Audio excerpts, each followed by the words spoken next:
Break के बाद कार्यक्रम में आप सभी का स्वागत है एक बार फिर से। और जैसे कि हमने आपको बताया था कि ब्रेक के बाद चड्ढा साहब से बातचीत होगी। अच्छा, गुरमीत से ज़्यादा अगर मैं बोलूँ ना चड्ढा साहब, तो बात पे ज़्यादा वजन आता है। गुरमीत, फिर बताइए क्रिकेट कैसे चल रहा है आपका आजकल? अब तो कैसे भी। बरसात खत्म है। हाँ जी, मैं कह रहा हूँ सॉरी क्रिकेट, मैं गुरमीत कैसा चल रहा है आजकल? रेगुलर रेगुलर चल रहा है गुरु जी। हफ्ते हफ्ते में 3 दिन खेल रहे हैं हाँ। और लकी है कि खेल पा रहे हैं। I think that is more important. और फॉर्म अच्छा है, अभी तो नहीं, फॉर्म अच्छा है। मुझे मुझे आपके इस जज्बे से सबसे ज़्यादा मोहब्बत है। यकीन मानिए श्रेया, गुरमीत जो है ना बहुत वक्त निकालते हैं। और दिल्ली में तो खैर, मुंबई तो खैर क्रिकेट का है ही गढ़, लेकिन हमारे यहाँ बहुत सारे कोर्ट्स होते हैं, बहुत सारे ग्राउंड्स होते हैं। अब हमारे यहाँ भी वो कल्चर बन गया है, लाइट्स लगा के रात भर क्रिकेट खेलते हैं। बहुत सारे नोएडा में इंटरेस्टिंग। आप देखें ऐसी जगह बन गए। हाँ, खैर गुरमीत, अब आते हैं बाजार पे। बाजार में वाकई रंगत लौटी है। थोड़ा सा एफ की शॉर्ट्स कवर, प्लेसमेंट अच्छी लग रही है। निफ्टी आईटी में फर्दर डाउनसाइड नहीं खुल रहे हैं, बैंक्स पार्टिसिपेट कर रहे हैं। एंड मोस्ट स्पेशली गुरमीत, जो ये टॉक्स रिज्यूम हुई है रिगार्डिंग आई थिंक टैरिफ्स, और इससे पहले की जो 10 दिन की अमेरिकी राष्ट्रपति की बॉडी लैंग्वेज, उनकी चॉइस ऑफ वर्ड्स थी, क्या आपको लग रहा है कि कोई हम बहुत एक ब्रेक थ्रू के नज़दीक खड़े हैं क्या? आपका आभास कैसा हो रहा है इस वक्त? वीरू जी, मैंने हमेशा देखा है प्राइस एक्शन और मूवमेंट की रिस्पेक्ट करनी चाहिए। और कहीं ना कहीं आई थिंक बाजार ये इंडिकेट कर रहा है या एक्सपेक्ट कर रहा है कि एक फुल फ्लैश ट्रेड डील ना हो, कुछ कुछ फर्स्ट ट्रंच हो सकता है भारत और अमेरिका के बीच। और जो एडिशनल टैरिफ लगा है वहां पे कुछ राहत शायद देखने को मिल सकती है अगले कुछ दिनों में। आज जो उनके चीफ ट्रेड नेगोशिएटर हैं वो भारत में है। इंतजार करना पड़ेगा। प्लस इस हफ्ते फेड पॉलिसी है। अगर फेड रेट कट करता है, यूएस का 10 ईयर यील्ड 10.4 के नीचे आया है, तो थोड़ा सा जब बॉन्ड यील्ड नीचे जाएंगे ग्लोबली, उसका भी एक बेनिफिट इमर्जिंग मार्केट को मिलता है। और भारत ने अंडर परफॉर्म किया है, शायद पहली बार -25 -30% का अंडर परफॉर्मेंस है बाकी इमर्जिंग मार्केट बास्केट से। चाहे वो कोरिया है, चाहे हांगकांग है, चाहे चाहे ताइवान है। तो मुझे लगता है कहीं ना कहीं थोड़ा सा एक कैचअप आ सकता है। तो कोई भी एक रिलीफ, एक शॉर्ट टर्म रिलीफ अपमूव दे सकती है। कुछ हद तक आ गया है, शायद 400-500 पॉइंट निफ्टी में आ गया है, कुछ और आ सकता है मेरे हिसाब से। बट स्ट्रक्चरली वीरू जी, मैं देखना चाहूंगा जो अक्टूबर के नतीजे आते हैं, अगर अर्निंग में मोमेंटम दिखता है, 22 तारीख के बाद वॉल्यूम ग्रोथ आना शुरू होती है कंजम्पशन स्पेस पे, तो वो रैली ड्यूरेबल बनेगी। अदरवाइज शॉर्ट टर्म मूव आएगा, रिलीफ आएगा, और अगर अर्निंग ग्रोथ नहीं है तो फिर से फिजल आउट हो जाएगी। ओके, तो सब कुछ डिपेंड करता है अर्निंग्स पर। अगर अर्निंग्स अच्छी रहेगी तो फिर जो मोमेंटम ट्रेड टॉक्स अगर ऑप्टिमिस्टिक हैं, उसके बाद अगर हम जो देखेंगे तो वो कंटिन्यू होता हुआ नजर आएगा। लेकिन गुरमीत जी, आफ्टरनून आपने जिक्र किया फेड रेट कट का। सभी को संभावनाएं हैं कि शायद वहाँ से कुछ पॉजिटिव न्यूज़ आए। और इस बीच आप देखिए जिस तरीके से हमें कमोडिटी स्पेस में शूट अप देखने को मिल रहा है, गोल्ड और सिल्वर की बात कर रहे हैं। अब इस पूरे स्पेस में आपका क्या रुझान? गोल्ड फाइनेंस स्टॉक्स देखिए, मुथूट मनप्पुरम डेज हाई पर है। इस थीम को कैसे प्ले किया जाए? हम अभी भी गोल्ड बेस्ड एनबीएफसी के थ्रू ही इसमें एक्सपोजर ले रहे हैं। क्योंकि जो ज्वेलर्स हैं उनका फीडबैक ये है कि जो प्राइस बढ़ने से सेल थोड़ी कम हुई है।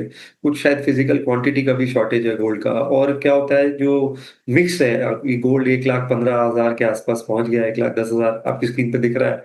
तो आपकी जो स्टडीड सेल होती है, ज्वेलरी की सेल है, वो कम हो जाती है। कॉइन्स और बेसिक गोल्ड बार्स की सेल बढ़ जाती है, जिसका मार्जिन पे भी इम्पैक्ट आता है। तो बट ठीक है, आगे फेस्टिव सीजन है तो शायद कवर अप देखने को मिले। तो I think gold based NBFCs के थ्रू ट्रेड कर रहे हैं। कुछ गोल्ड माइनिंग कंपनीज, इंडिया में इतना ऑप्शन नहीं है, बट कुछ ओवरसीज ईटीएफ हैं जहाँ पे गोल्ड माइनिंग ऑप्शंस है, वो भी आप प्ले कर सकते हैं। और मुझे ऐसा लगता है कि अगर एक ट्रेड डील होती है और थोड़े से टैरिफ्स कम होते हैं अक्रॉस द वर्ल्ड, तो एक सॉफ्टनिंग आ सकती है। क्योंकि गोल्ड कमोडिटीज रिस्क ऑन में ज्यादा अच्छा करते हैं, रिस्क ऑफ में थोड़ा ब्रीदर ले सकते हैं। तो ऐसा अगर कुछ होता है और उस समय अगर करेक्शन मिलता है आपको, तो आप डायरेक्टली भी गोल्ड सिल्वर ईटीएफ डायरेक्टली भी खरीद सकते हैं। आई थिंक पोर्टफोलियो का कुछ पार्ट 5 से 10% प्रेशियस मेटल्स में होना चाहिए। क्योंकि जो डी डॉलराइजेशन है, ये अगर पिकअप होता है ग्रेजुअली, तो ये लंबी थीम हो सकती है अगले 4 5 6 साल की। गुरमीत जी, अभी अगर आप पिछले 3 महीने में जिस प्रकार से सरकार ने डिफेंस का प्रोक्योरमेंट किया है, और फाइनली जब एयरफोर्स ने अब 114 राफेल एयरक्राफ्ट्स की को मंगाया, आई मीन 36 पहले से थे, उसके बाद मरीन राफेल का ऑर्डर दिया गया।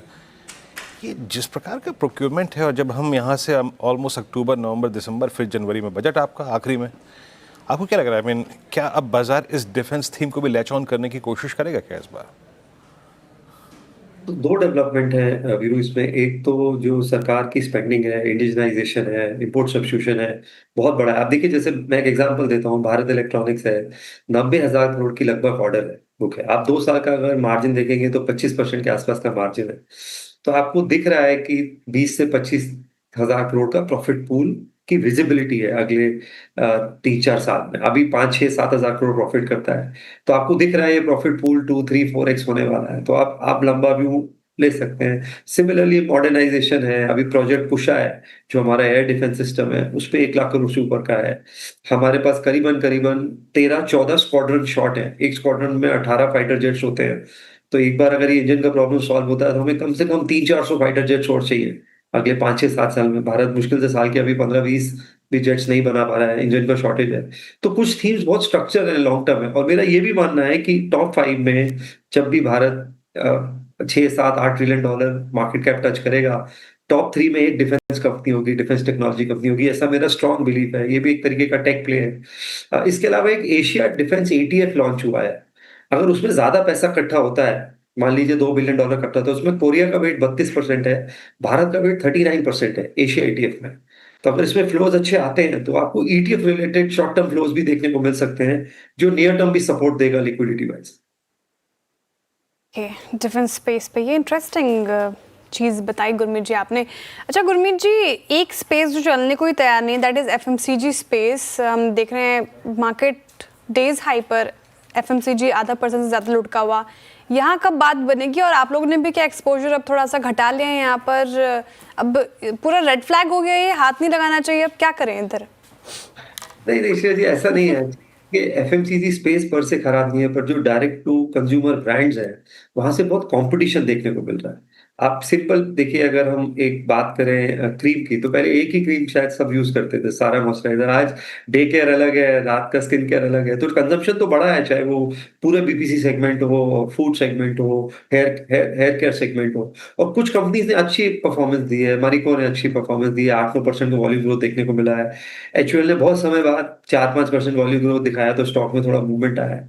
तो मुझे लगता है कंजम्पशन बास्केट को सिर्फ FMCG तक कन्फाइन नहीं करना चाहिए। एक तो इसमें प्लेटफॉर्म प्ले देखना चाहिए, चाहे वो जोमेटो है, इटर्नल है मेरा मतलब, या स्विगी है, या नायका है। उसके अलावा जो आपके D2C ब्रांड्स हैं, वहां पे फोकस करना चाहिए। QSR कंजम्पशन का एक बहुत बड़ा पार्ट है। फूड हैबिट्स बिल्कुल चेंज हो रही हैं, और स्टॉक्स ने 3 साल से कुछ नहीं किया है QSR स्पेस में, चाहे वो जुबिलेंट हो या वेस्ट लाइफ हो। उसके अलावा ट्रैवल, हॉस्पिटैलिटी, तो आपको कंजम्पशन का बास्केट थोड़ा बड़ा करना पड़ेगा, और खाली FMCG पे ध्यान नहीं देना पड़ेगा। FMCG में जो फूड स्पेसिफिक है, जहाँ पे ब्रॉडर कट आया है, चाहे नेस्ले है, या जैसे BPC में जैसे कॉलगेट है, लगभग 80-90% पोर्टफोलियो में कट है। मैरिको में काफी बड़े पोर्टफोलियो में कट है। तो सिलेक्टिवली जहाँ पे GST बेनिफिट ज्यादा है और जहाँ वॉल्यूम ग्रोथ मिल रही है, वहां पे फोकस करिए। ब्रॉडली अगर आप पूरा क्लब करेंगे तो FMCG में वो रिटर्न अभी भी सिंगल डिजिट ही आने वाला है। गुरमीत जी, दौर कैसा भी हो, स्किन केयर पे कभी खर्चे में कमी नहीं आएगी। नायका देख रहे हैं आप, 243, 3-4 महीने, कितने साल के, नवंबर 2022 के बाद अब तक की सबसे हाईएस्ट ट्रैजेक्टरी में ट्रेड कर रहा है। तो श्रेया का प्रश्न इसको हटके था, इससे हटके था। इनफैक्ट वीरू जी, जब गुरमीत जी ने कहा कि डे का स्किन केयर अलग है, नाइट का अलग है, मैंने कहा he is also into skin care, you know. तभी स्किन चमकती है गुरमीत जी आपके स्क्रीन पर। ज्यादा कभी स्किन आप है नहीं फैमिली फोटो दिखेगा तब आपको मैं कह रहा हूँ ज्यादा स्किन है नहीं केयर करने के लिए, तो जितना लिमिटेड है। खैर, अच्छा Gurmeet, on serious note, I mean अभी आपने हर सेक्टर पे एक व्यू रखा।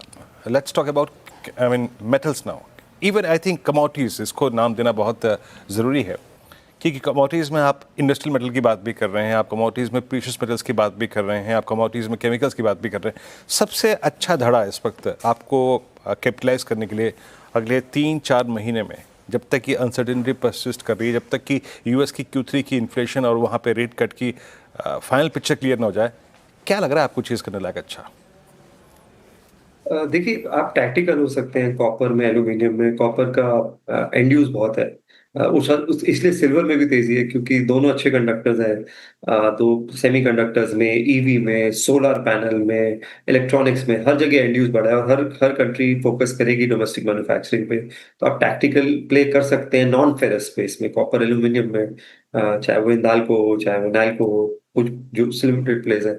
आई थिंक ब्रॉडर प्ले होना चाहिए पावर इक्विपमेंट और कंपोनेंट कंपनीज पे, चाहे वो जो कंपनीज ट्रांसफार्मर बना रही है, केबल एंड वायर्स बना रही है, रेक्टिफायर्स बना रही है, इंसुलेटर्स बना रही है। आई थिंक वहां पे बड़ा प्ले है, वहां पे डिमांड स्ट्रक्चरल है। पावर इक्विपमेंट स्पेशली बहुत बड़ा स्पेस है, तो उसमें कल्पतरू पावर अच्छा लगता है हमको। पॉलीकैब हमारे पास से बहुत समय से, यार 4-5 साल हो गए होंगे पॉलीकैब को होल्ड करते हुए।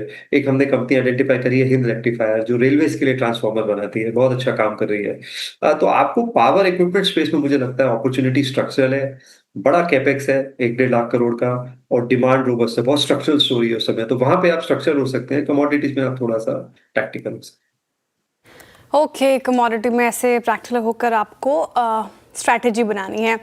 गुरमीत जी, एक और स्पेस, रियल्टी स्पेस देखें आप, पिछले कल भी चल रहा था, आज भी चल रहा था, इनफैक्ट चल रहा है, और जिस तरीके से हाइट रिस्ट्रिक्शंस हटी है वो काफ़ी बड़ा बूस्टर रहा। इस स्पेस पर अभी क्या नज़रिया है आपका? कौन से स्टॉक्स पर आपने एक्सपोजर बढ़ाया है? क्या करना चाहिए? मुझे ऐसा लगता है बहुत पॉकेट्स में रियल एस्टेट बहुत एक्सपेंसिव हो गया है। जैसे आप गुड़गांव एनसीआर की बात करें, नोएडा में average launch rate 25,000 square feet हो गया। अभी इस प्राइस पे कितने बायर्स होंगे? मुझे लगता है इन्वेस्टर्स ज्यादा हैं, एक्चुअल बायर्स कंज्यूमर कम है।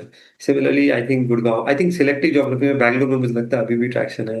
मुंबई में जो मिड एंड है सेगमेंट है, लग्जरी की बात नहीं करूंगा, मिड एंड में अभी भी ट्रैक्शन है, लग्जरी में भी सिलेक्टिव ट्रैक्शन है। I think better play housing finance company है, ये बहुत डिफिकल्ट स्पेस है।